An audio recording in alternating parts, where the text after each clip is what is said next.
ఒక రాజ్యంలో ఇద్దరు మంచి స్నేహితులు ఉండేవారు, అరుణ్ మరియు వీర్. వారు చిన్నప్పటి నుంచి కలిసి పెరిగారు. ఒకే గురువు. మనం ఎప్పటికీ స్నేహితులమే. అవును, ఎప్పటికీ మనం ఒకరికి ఒకరం తోడుగా ఉంటాం. ప్రాణం పోయినా మన స్నేహం పోదు. కాని విధి వేరేలా రాసింది. రాజ్యం 2 భాగాలైంది. సింహాసనం కోసం 2 రాజ్యాలు యుద్ధానికి దిగాయి. మన రాజ్యాలు శత్రువులు కావచ్చు, కాని మన హృదయాలు కాదు. నిధి ఎలా జరిగింది? నాకు నా రాజ్యానికి విధి ఉంది.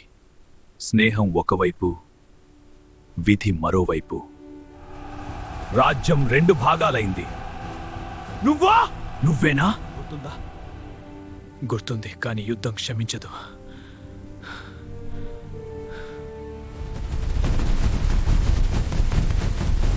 గెలుపు శక్తిలో కాదు, సంకల్పంలో ఉంటుంది.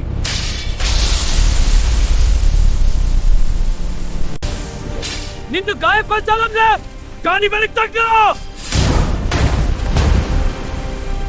2 ఖడ్గాలు ఢీకొన్నప్పుడు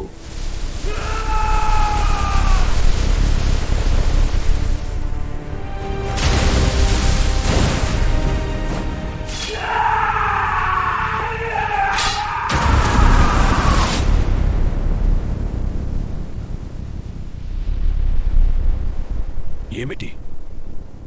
నీ వేగం సరిపోదు.